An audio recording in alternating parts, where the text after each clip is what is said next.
Terça-feira, quarta semana do Advento. Eu sou o Padre Pedro Paulo e começamos neste momento mais um programa, a Bíblia no Mundo de Hoje. Este Advento que vai nos apertando na medida em que nos empurra voluntariamente para os caminhos de Belém. O Advento é um momento privilegiado da nossa fé, porque de um lado a penitência a qual nos aplicamos para termos as condições corretas de viver esse mistério tão abissal que é a encarnação do Verbo, o Verbo que se faz carne. A festa, apesar de linda, é pálida se nós nos dedicássemos mais a compreender e a venerar esta nova forma original da Deus. Pois bem, nesta quarta semana tivemos o belo evangelho da visitação. Essas duas mulheres carismáticas, duas vidas, a estéril e a virgem, se encontram grávidas e são chamadas, de fato, a exultar com a graça que o Senhor nos trouxe. Sem dúvida nenhuma, trata-se de um presente recebido por ambas da parte de Deus. Uma sabe da idade e da esterilidade, barreiras inexpugnáveis para ser mãe. A outra sabe que a virgindade é exatamente o lado da maternidade.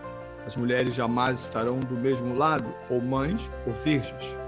Pois bem, essas duas mulheres coincidem com aquilo que o anjo disse a respeito de Santa Isabel, porque a Deus nada é impossível.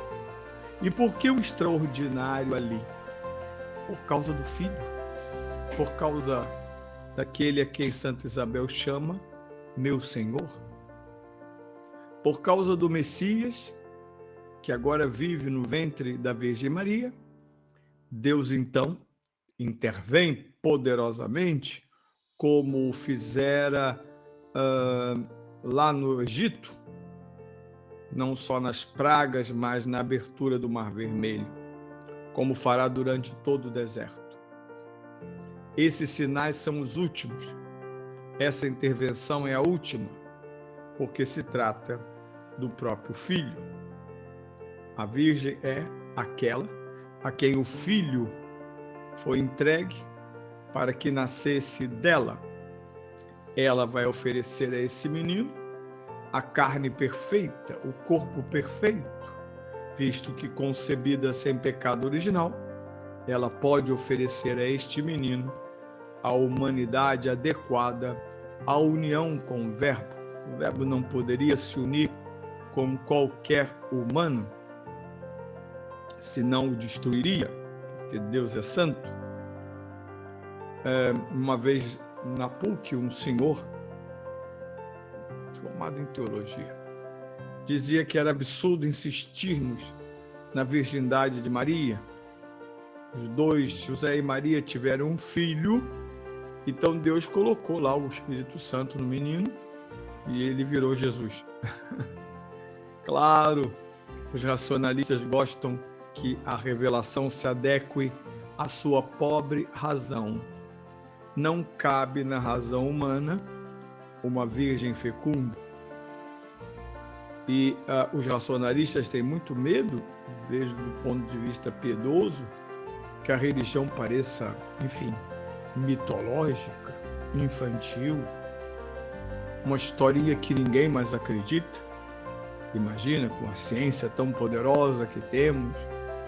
Pois bem, o Natal é exatamente o início da lógica de Deus no mundo, de modo definitivo e original.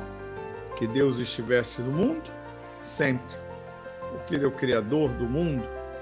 Sua presença, mesmo invisível aos olhos dos homens, é explícita na força, na beleza, na coerência da natureza. Por fim, a partir de Israel, com a revelação propriamente dita, Deus é presente por uma palavra que guia Israel, Shema Israel, ouve Israel, o Senhor teu Deus, e que, através do culto da aliança, se exprime. Aqueles que vivem em torno da aliança, vivem em torno da beleza, do esplendor da presença de Deus. Agora, ao contrário, temos a força dele mesmo. Não mais há embaixadores, mas o próprio Cristo vem ao mundo para instaurar beleza, força e, sobretudo, restaurar a humanidade. Ouçamos a segunda leitura, a belíssima carta aos Hebreus, capítulo 10, versículos 5 a 10. Irmãos, ao entrar no mundo, Cristo afirma: tu não quiseste vítima nem oferenda, mas formaste-me um corpo. Não foram do teu agrado holocaustos, nem sacrifícios pelo pecado. Por isso eu disse: eis que venho, eis que venho. No livro está escrito a meu respeito: eu vim, ó Deus, para fazer a vossa vontade. Depois de dizer: tu não quisestes nem te agradaram vítimas, oferendas, holocaustos, sacrifícios pelos pecados, coisas oferecidas segundo a lei, ele acrescenta: eu vim para fazer a tua vontade. Com isso, suprime o primeiro sacrifício para estabelecer o segundo. É graças a esta vontade que somos santificados pela oferenda do corpo de Jesus Cristo, realizado uma vez por todas. A carta aos Hebreus é um texto magnífico, às vezes um pouco esquecido, mas não deveria. É único. É tão forte e tão clara a sua mensagem apostólica que, mesmo sem autoria definida, está no cânon, pertence à tradição apostólica. E aqui encontramos duas coisas importantes. É uma carta em que Cristo fala ao Pai, se dirige ao Pai. E diz: eis que vem, ó Deus, para fazer a vossa vontade. Ele repete algo que disse e fez: faça-se em mim segundo a vossa vontade. Mãe e filho estão conectados com a vontade soberana de Deus.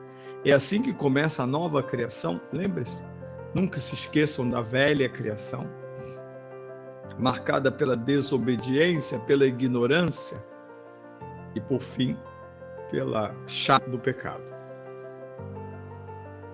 O Verbo se faz carne, porque Deus, segundo o texto, não quer sacrifícios de animais, não quer mais a simples penitência dos homens.